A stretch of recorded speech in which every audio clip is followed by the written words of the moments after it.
Good morning, everybody. You are here for the immunotherapy talk? Yes? Yep? All right, well, thank you for coming at 11 a.m. to hear about basic science. You guys are real troopers. I'm going to try and keep it as applied as possible. There's very little basic science, but we do need to just review a little bit of it. My name is Paul Jansson. I'm one of the chief residents at the Harvard program in Boston. I am Paul Jansson, but not this Paul Jansson, who from Jansson Pharmaceutica. So I don't get money every time you use fentanyl or Haldol. I will be discussing off-label medications, but I doubt that many of you are prescribing these medications as part of your routine practice, so hopefully it won't be too biased. I'm not paid by the companies at all. Interestingly, Jansson Pharmaceutica does sponsor a biomedical award, which last year was given to the inventor of immunotherapy. So our residency program is based at two hospitals, one of which is actually connected to the Dana-Farber Cancer Institute. They don't have any inpatient beds, and so we see their entire patient population. And so our oncologic prevalence in our emergency department is about 30%. So we see a ton of oncologic patients. And I got interested in this because we were seeing all these strange drugs, all these MABs come in, and they're having all these very strange side effects as well. And so I wanted to know what should we know in the emergency department? What's the role for the emergency physician in treating these oncologic patients? Because it's very different than the chemotherapy, the neutropenic fever that we're used to dealing with. So I'd like to start with a drug ad, actually. I don't get any money from them, but I think it has some important insight in addition to being a little bit amusing for a drug ad. Over a year ago, I was diagnosed with advanced non-small cell lung cancer. A true story with Keytruda. My world came crashing down. Come on, kids. But I was not ready to give up. After testing for high levels of PD-L1, I started on Keytruda. In a clinical study, Keytruda offered patients a longer life than chemotherapy. And it's an immunotherapy that can be your first treatment. Keytruda is for adults with non-small cell lung cancer that has spread, who test positive for PD-L1, and whose tumors do not have an abnormal EGFR or ALK gene. Keytruda can cause your immune system to attack normal organs and tissues in your body and affect how they work, and may be serious and lead to death. See your doctor right away if you experience new or worsening cough, chest pain, shortness of breath, diarrhea, severe stomach pain or tenderness, nausea or vomiting, rapid heartbeat, increased hunger or thirst, constipation, dizziness or fainting, changes in urine, changes in eyesight, muscle pain or weakness, joint pain, rash, itching or flushing, as this may keep these problems from becoming more serious. These are not all the possible side effects of Keytruda. Tell your doctor about all your medical conditions, including immune system problems, or if you've had an organ transplant, or lung, breathing, or liver problems. I used to take the small things for granted. I don't anymore. Living longer is possible. It's true. Keytruda from Merck. Ask your doctor about Keytruda with more FDA-approved uses for advanced lung cancer than any other immunotherapy. So if you guys, I'm sure many of you have seen people that are on these medications, and basically half the ad is devoted to its side effects. So see your doctor if you have new or worsening cough, chest pain, shortness of breath, diarrhea, severe stomach pain or tenderness, nausea or vomiting, and then she matches a paint sample or something like that. Rapid heartbeat, increased hunger or thirst, constipation, dizziness or fainting, changes in urine, changes in eyesight, muscle pain or weakness. She has a laugh with her coworkers. Joint pain, rash, itching or flushing, and these are not all the possible side effects of Keytruda. It's hard to think of more side effects than what have already been described. And then the ad goes on to say, what was the key point, Keytruda can cause your immune system to attack normal organs and tissues in your body and affect how they work, may be serious and lead to death. So that's really the key point about these drugs that we'll get into more and more. But they basically activate your own immune system to attack what are normal tissues. So these patients are coming to us whether we want them or not, and so we need to be prepared to take care of it. Then they have the audacity to say, living longer is possible. I guess if you can survive all the side effects, then yes. So briefly today, we'll spend the first, maybe third, talking about cancer and the immune system. We'll briefly detour through monoclonal antibodies, and then we'll spend the bulk of the time on the checkpoint inhibitors and CAR T therapy, which I think are the more interesting ones, especially for us. So last year in Annals of Emergency Medicine, they had one of these diagnoses by picture. This is a 26-year-old male who comes to you with a chief complaint of a sore throat, told he had mono, but then developed a rash, comes to you because he can't take PO. So does anyone know what the diagnosis is here? Something that I've never seen in real life, but this is Kaposi sarcoma. And so Kaposi sarcoma, in this case, this is a gentleman who had newly diagnosed not only HIV, but AIDS. So his CD4 count was 11 with a viral load of 300,000. And Kaposi sarcoma is a cancer which is caused by a virus, HHV8.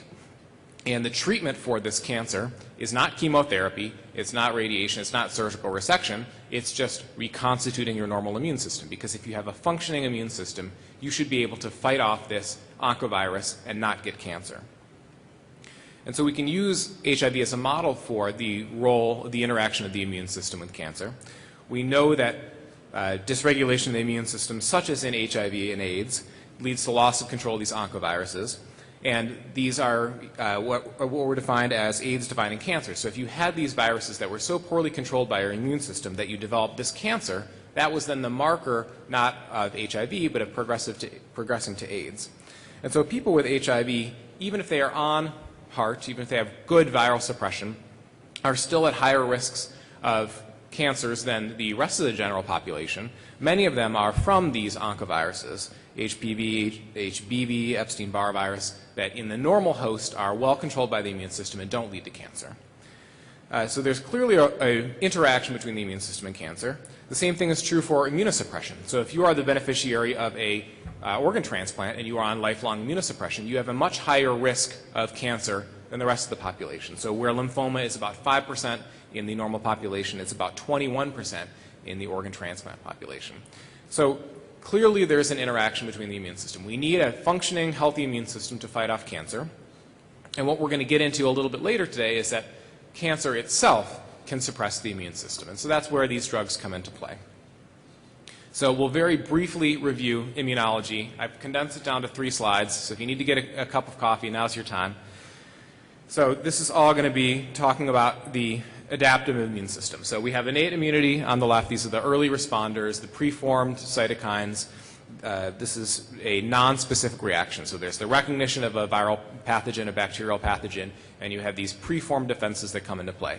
While I'm sure there is some interaction of this system with cancer, I don't know much about it, and we're not really going to talk about it. We're going to talk about that right side, the adaptive immunity. So the B cells, the T cells, which are specific for certain types of antigens in fighting off not only infections but cancer. So remember that these are the cells that recognize a specific antigen presented by an antigen-presenting cell. They recognize that antigen present in the body. They undergo massive clonal expansion. Then they fight off the infection, ideally, and return to senescence, where they are downregulated and just maintain in the bloodstream for the rest of your life. And then what we just need to very briefly review, I'm sure this is all in the back of your mind, but we have the B cells, which primary role is to produce antibodies. And then we have the T cells, of which we have 2 different subtypes, CD4, which secrete cytokines, and CD8, which have direct cytotoxic effects. And then the T regulatory cells are T cells that downregulate these reactions. And so primarily these medications are all working with the B and T cells, the lymphocytes, the adaptive immunity. All right, that's all of the basic immunology review that we'll do. We'll talk a little bit about just some more specific things that we need to know, but I'll briefly talk about monoclonal antibodies as kind of the first generation of these therapies. So remember that basic chemotherapy, not immune-based chemotherapy, the job is to kill everything that's dividing in the body. So go into the body, if a cell is dividing, arrest the mitosis, kill it, and move on.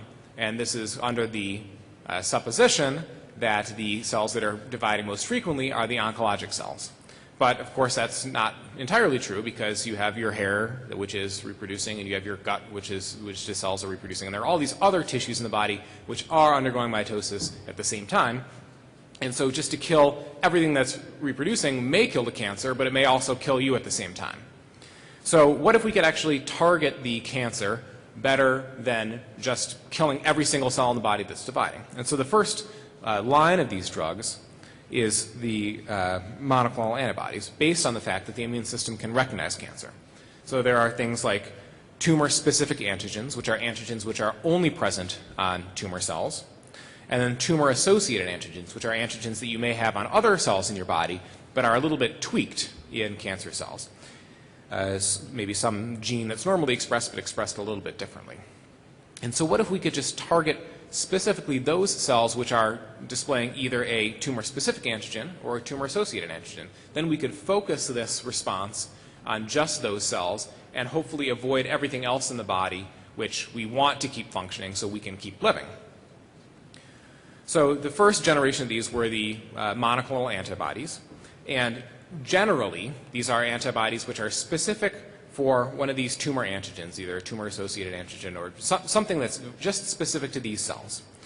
And you can target a cell for killing, you can activate a reaction, you can downregulate a reaction, whatever antigen you can target, you can focus that reaction. And so we've seen a lot of these, primarily in breast cancer, Herceptin, Avastin, in blood cancers like rituximab. And so there are tons of these that we've been seeing, and probably many of you have taken care of these patients for many years. This is just a very broad list, and we certainly won't go into all of these. But it's important to note that it's not just killing the cells. So you can target a activation reaction, or you can target a downregulation reaction. Whatever you're able to target, then you can attack. And so the side effects of these are very diverse, and we don't have time to get into them. I don't know much about them, and they're all very unique to each drug because there are so many of them and so many different types of reactions that you can target. But there are basically three main categories. The first is on tumor, on target. So you are targeting that target, and you hit it, and it's on the cancer cell. So that's what you want. But there are also side effects from this. So if you are targeting something that's present on B cells, then you knock out all your B cells and you're going to get immune suppression. So then you're going to leave the patient vulnerable to opportunistic infections. There was actually a study about 10 years ago in England where they infused these antibodies into healthy volunteers with the goal of upregulating the T cells. And they actually used a dose which was like 1/100th of the dose that they used in mice. But for some reason it was spectacularly effective in humans, and so all of their T cells were activated, and all of these healthy volunteers went into multi-organ system failure and displayed like a sepsis-like syndrome. So you're hitting what you want to hit on the right cell, but you're getting a response that you don't necessarily want. The other major idiosyncratic one would be off-tumor, on-target. So remember that you can have these antigens that are a little bit different on a tumor cell than on a regular cell. But what if your antibody hits that's on a regular cell? So now, in addition to killing the cancer, you're killing every other cell that is displaying the epidermal growth factor receptor or something like that. And then like any other drug, you can have off-tumor, off-target, and specifically with these, anaphylaxis and serum sickness. So there are tons of different side effects with all these drugs. We won't go into them, but this is the basic outline of those. All right, let's spend the rest of the time on the checkpoint inhibitors and CAR T therapy. Are there any questions so far?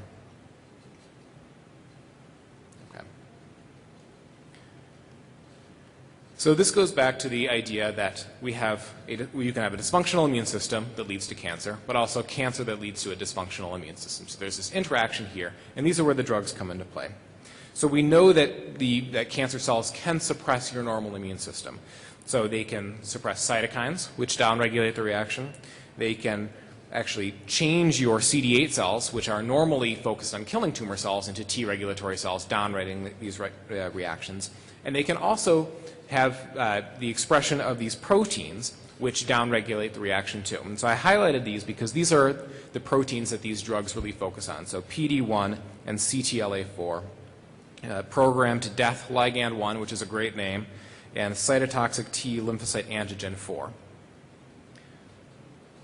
So when you have the initial reaction where a T cell or a B cell is responding to an antigen-presenting cell, the T cell receptor will match up to the MHC, and then there's this signaling cascade that takes place. So the T cell receptor responds to this antigen, and then you can either have upregulation or downregulation of this reaction. And so you need a second signal other than just the reaction of the cell and the antigen. And so there are these cofactors, CD3, CD4, that all would upregulate the reaction. And you need to make sure that you're actually attacking the right thing, because if you don't have this checkpoint, then if you have a cell that's presenting the wrong antigen and you activate the immune system against that, then you're going to get all these side effects. And so this second signaling is really important. There are all different cell surface molecules, and I'm sure there are people that have made their PhDs just describing these. But very briefly, you have CD28, which is upregulating the reaction. It's giving you that positive second signal. Yes, this is something that we want to be activated against. But you can also have the cell downregulate that reaction. So if it displays the CTLA4 or the PD1, then it's going to tell the T cell, no, this is not an antigen I want you to recognize. Stand down, don't attack, go to sleep, don't pay attention to this. And so this is a really important balance to have between having the appropriate variability of responses. So you want the T cells that can respond to all different antigens, because what if you get this novel bacteria that you've never seen before? But you also need to have that downregulation so they don't go crazy. So what you can do, and what the basis of these drugs are, is block that second downregulation. So it's like a double negative. You are blocking the inhibition. So you are activating the T cells. So there are three most common. There are many more than this, but the ones that you've probably heard of so far: nivolumab, which is an anti-PD1, pembrolizumab, which is an anti-PD1, and then ipilimumab, which is a CTLA4. And these have the brand names of Optivo, Keytruda, which we just saw the ad for, and Yervoy. So these are the most common that I'm sure most of you have probably seen by this point. It's certainly not, these are certainly not the only ones. There are more than that that are FDA approved. And what's actually really interesting is if you look at the indication, it's no longer just stratified by what type of cancer you have. So if you have breast cancer, then you're going to get this type of chemo. If you have colon cancer, then you're going to get this type of chemo. It's really stratified on whether the tumor cells will respond to this or whether they're overexpressing these antigens. And so while ipilimumab is only FDA approved right now for melanoma, if you look at nivolumab, it's approved for all these totally different indications. So melanoma, non-small cell lung cancer, renal cell, all these very, very different cancers, which wouldn't really make sense that one chemotherapy would all work against them. But if they are displaying the right antigens, then you can attack them. So those are the three most common. There are many more, and these are there are tons of clinical trials that are going on right now with these. So many more are going to be coming on the market. And the important thing is not really to know which drug is for which indication and how, and whether it's CTLA4 or PD1, but just to know that they're in the class of checkpoint inhibitors, because they all tend to act the same.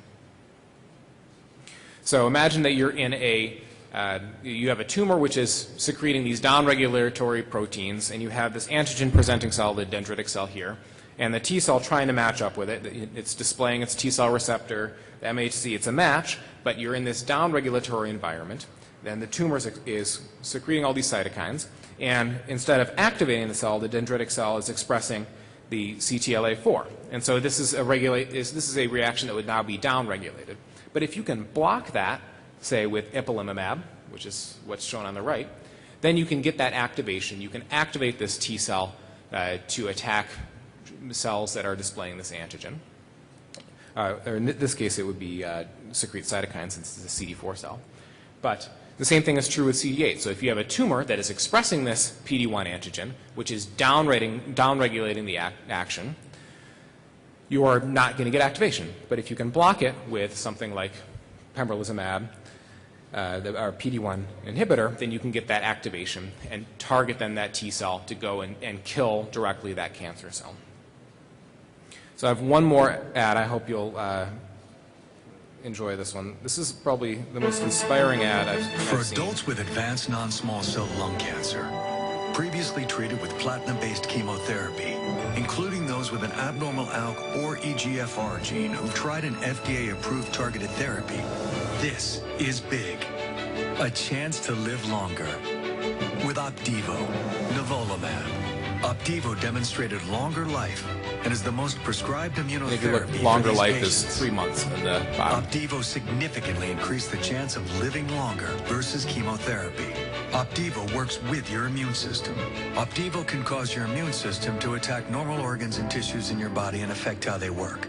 This may happen anytime during or after treatment has ended and may become serious and lead to death. See your doctor right away if you experience new or worsening cough, chest pain, shortness of breath, diarrhea, severe stomach pain or tenderness, severe nausea or vomiting, extreme fatigue, constipation, excessive thirst or urine, swollen ankles, loss of appetite, rash, itching, headache, confusion, hallucinations, muscle or joint pain, flushing, fever, or weakness, as this may keep these problems from becoming more serious. These are not all the possible side effects of Opdivo. Tell your doctor about all your medical conditions, including immune system problems, or if you've had an organ transplant or lung, breathing, or liver problems. A chance to live longer.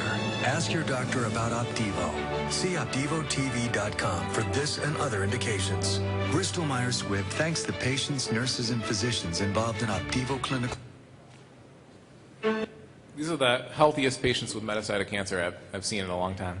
So this is the list of side effects that was just in this one ad. And it's better than any review of systems I've ever performed, I'll admit. Basically anything can happen. So call your doctor if you develop all these different symptoms. And why is that? That's because this checkpoint is important. You need to have this check on the immune system so you don't have activation against everything. So it is important to have this immunologic homeostasis. You don't want to have these T cells activate every antigen they can see, because then you're going to get autoimmune disease. So this is a really important thing to have. And if you block this checkpoint, then you're going to increase the activation against the tumor, which you want, but also any other interaction that would normally be blocked by this healthy process. So the mechanism isn't exactly clear, but basically you take away the check on its behavior and it's going to do whatever it wants.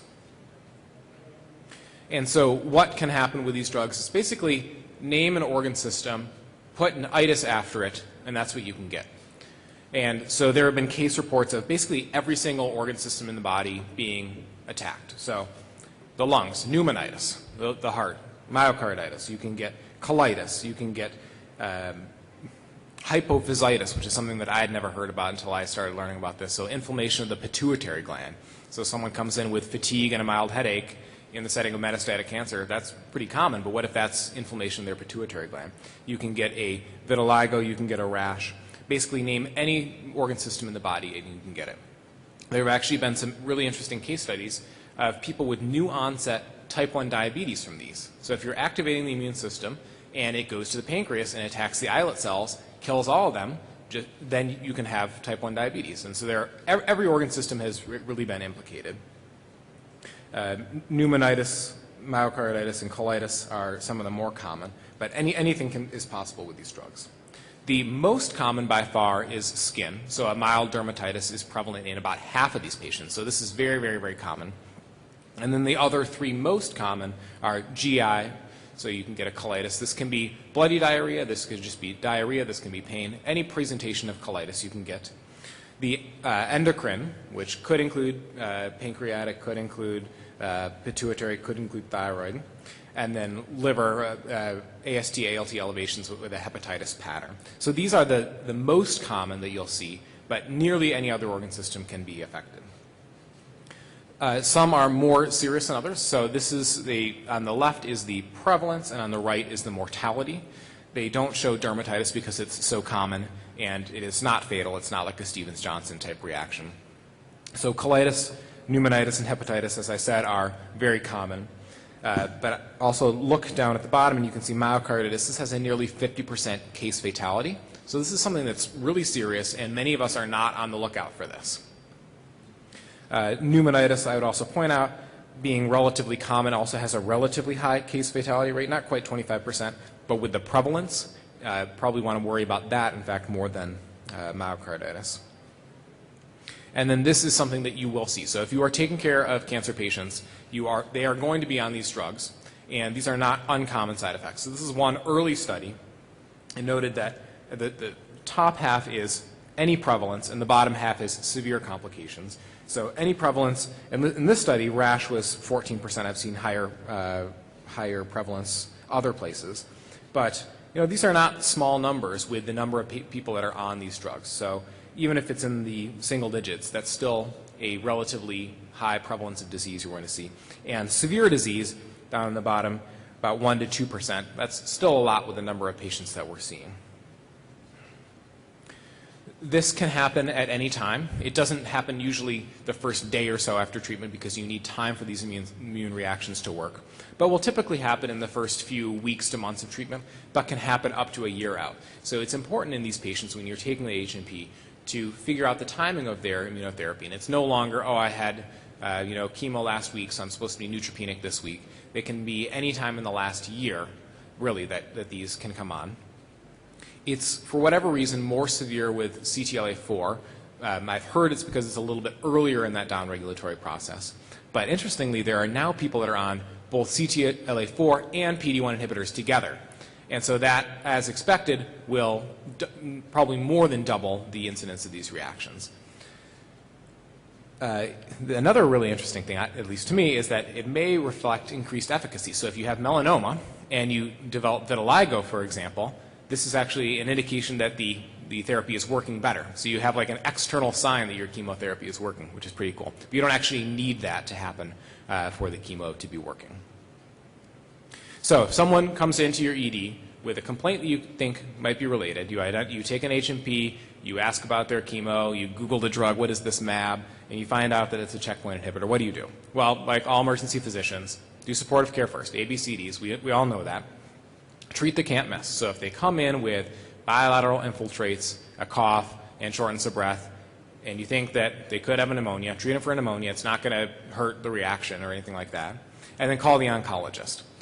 Why call the oncologist? Because they have these complex flow sheets and protocols and things like that. But the treatment is largely going to be immunosuppression. So this is an example of the flow sheet that we have at Dana-Farber.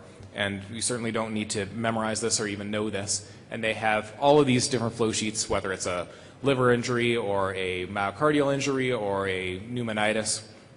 And essentially they stratify it mild, moderate, severe, or life-threatening. And then they have different indications. So if you have severe pneumonitis, then you get a palm consult, they do a bronch, you get admitted to the ICU. And then you'll note at the bottom, it's different forms of immunosuppression. So if it's a mild reaction, you might not do anything. So a mild reaction, just watch it, see them in the clinic, get another chest CT in 2 weeks. If it's moderate, you might get oral steroids. And if it's severe, you're going to get IV steroids. But in general, the treatment for this is corticosteroids. So call the oncologist because they're going to have this complex diagram. And hopefully they're not boarding in your ED to the length of time where you're going to need to be implementing this. But such things have known to occur. The first line is glucocorticoids. For dermatitis, which is the most common, they'll often just be on a topical corticosteroid. But for more severe reactions, it's going to be systemic. So generally, prednisone at a dose of 1 milligram per kilogram per day for mild to moderate symptoms, or methylprednisolone, right, whatever your IV steroid of choice is, roughly 1 to 2 milligrams per kilogram per day. And then if this doesn't work, they'll actually do more potent immunosuppression like infliximab or mycophenolate, depending on what reaction it is. This is certainly not within what we're expected to know or do in the emergency department, but just know that it's there and know that these patients are at higher risk for opportunistic infections and all the side effects of what is relatively high-dose steroid therapy. And this is something that they're going to be on, not just for the typical 3 to 5 days that we often put people on in the ED, but for probably weeks to months at a time. So just know that that's what's going on. These are typically reversible with the prolonged courses of steroids, with the exception of the endocrine. I don't know why that is, but all of the others tend to get better with therapy. And as long as it's not life-threatening, it is possible to restart these drugs afterwards. So it doesn't go in their allergies and EPIC as something that they can never have before, never have again. But this is obviously up to the oncologist. These are pretty new on the market, so we still don't know really what we should do with people who have pre-existing autoimmune diseases. Is this going to make it worse? Obviously, if someone has a transplant, do you want to activate their immune system even more? This is still areas that are being explored. But it does appear to be safe in people who have chronic viruses like HIV. So here's the one slide summary of the checkpoint inhibitors. It removes the downregulation, so it takes away the brake, which leads to upregulation of the reactions. Autoimmune disease can develop. It can be any part of the body, any organ system. The skin is the most common. Pneumonitis, colitis, hepatitis are very common. Myocarditis is the deadliest. But you name it and it can be affected. This typically starts weeks to months after treatment, but can last up to a year. And the treatment is immune suppression with steroids, topical if needed, oral or IV depending on severity. And then if it's very severe, they'll get higher degrees of immune suppression. Any questions before we finish up with CAR T therapy?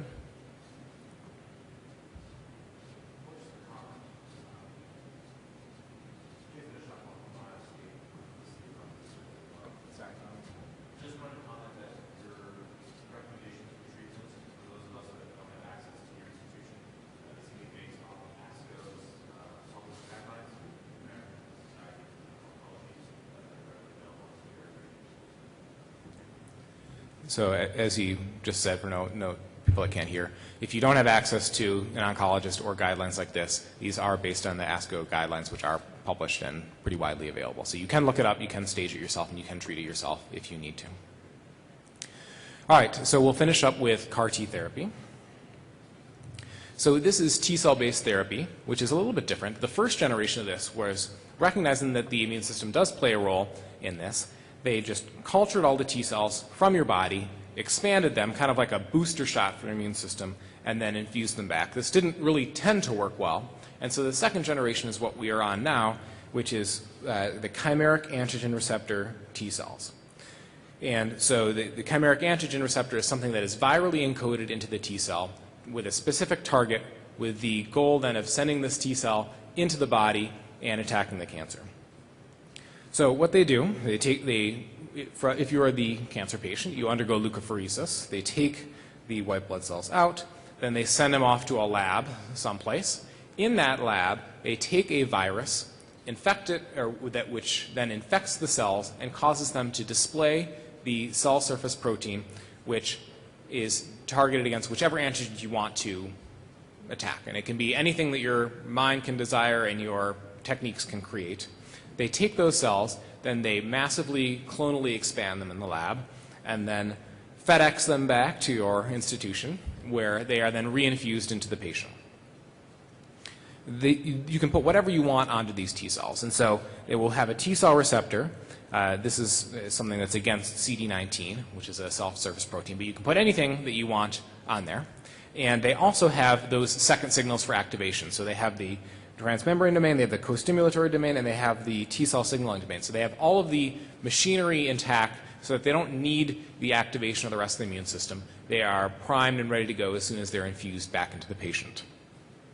And you can really put whatever you want on these and to have them attack whatever you want. There are only two that are FDA approved right now, both for B-cell leukemias and lymphomas, and they attack CD19 as we displayed before. The two are Tesogen Leclucel and Axicabtagene Ciloleucel. Try saying that 3 times fast. But these are, there are many of these that are in clinical trials. There are tons of these that are in clinical trials because you can basically put whatever you want on these and have them attack in the immune system. So what they do is they hospitalize you, they give you induction chemotherapy, they deplete everything in your body. They give you a Tylenol and a Benadryl, and they say, good to go, infuse these in, and then you're off to the races. These cost about $300,000 to $400,000 a dose right now, but typically you only need one dose in comparison to the other medications. So theoretically, it should just be one dose, and it takes them about 17 days, at least in the first studies, to FedEx it to the lab, reproduce it, and send it back to your local oncologist. So the most severe reaction that you can get is something called cytokine release syndrome. So imagine you have these T cells which are poised to attack. They're already activated. They already have that second signal ready to go. So they are ready to attack as soon as they get into the body. And so you infuse these millions and millions of T cells into the body, ready to attack. And what do? They do exactly what you wanted them to do. They attack all the cancer cells. And so in these first trials, these are people with refractory B-cell lymphoma, B-cell leukemia. So these are people who have tons of cancer cells around. You infuse these massive amounts of T cells, and you get what is a massive release of cytokines as they do their job. And so you get what is clinically indistinguishable from septic shock. So you're going to get vasodilation, you're going to get multi-system organ failure, you can get fever, hypoxia, hypotension, everything you would see in a really, really bad case of septic shock, because it's the same fundamental pathophysiology of a dysregulated immune response to, not an infection in this case, but to the cancer cell. So you get this massive activation of your immune system with all of these side effects. And so this typically takes a few days from the infusion. It's not right away. I don't know why that is, but it can happen up to 22 days out in these clinical trials. So most of us will not see these patients because they'll actually still be hospitalized. But there is a long tail to these symptoms, and so you may see a patient who has had this a week or so ago, did well, and then is coming in with a delayed reaction. So that is not out of the realm of possibility, and especially as these drugs are being approved for more and more indications, we're going to see lots of different effects. So this is, while we probably won't see most cases of these, it's not impossible for us to see them in the ED. And so what do? Well, basically you just treat it like septic shock. So good supportive care, ABCs, fluids, antipyretics, pressors as needed, intubate them if they need it, put them in the ICU, do what you would do normally in a bad case of septic shock.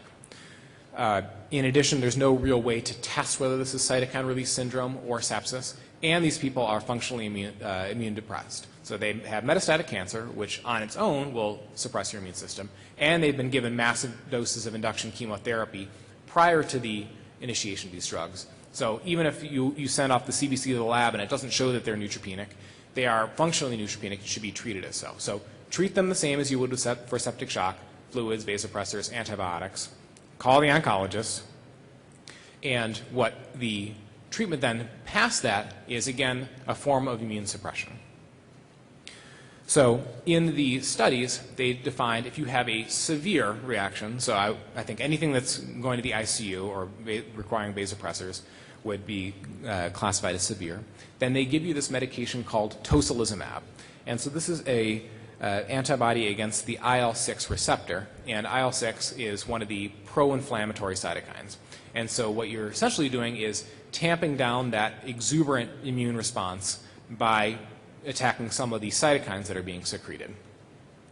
The administration of the tocilizumab should not have any effect on the chemotherapy, but if it's a resistant infection, and I put that in air quotes because that's what they described both in the drug dosing administration and the initial trials, then they get high-dose methylprednisolone.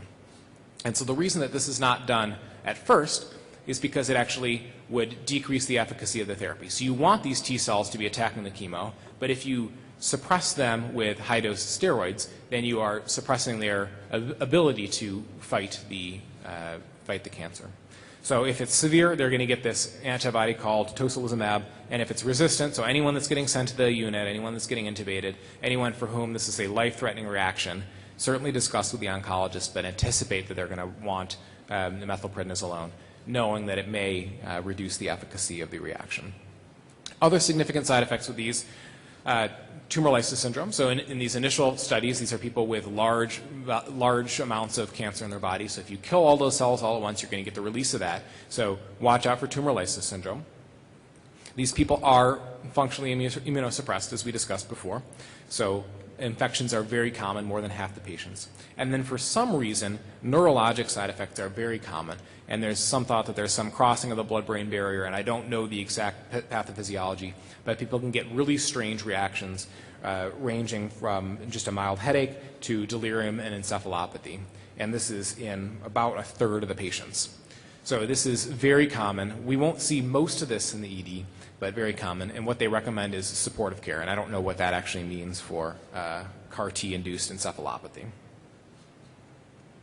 So the one-page summary of CAR-T therapy, these are your own T cells virally infected with a specific antigen receptor targeting that specific antigen. It can be whatever you want.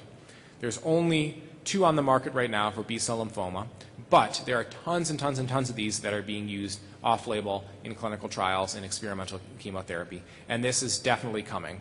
This is going to be approved for many, many different types of oncology patients in the future. And so we will be seeing patients who are in the acute phases of this and people who have had this in the past. So this is definitely coming. The two most common things you need to know about these: cytokine release syndrome, which is the most serious, the most life-threatening. It presents as a septic shock type picture.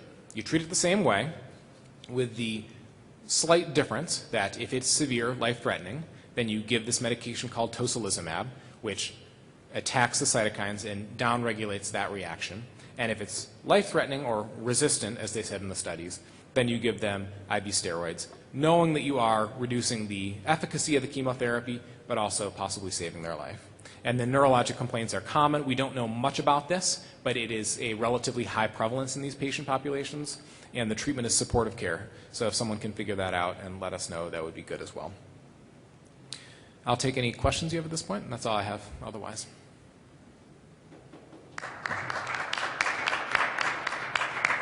Well, thank you. Here's my email address. You can email me if you want the treatment protocols or anything from this presentation.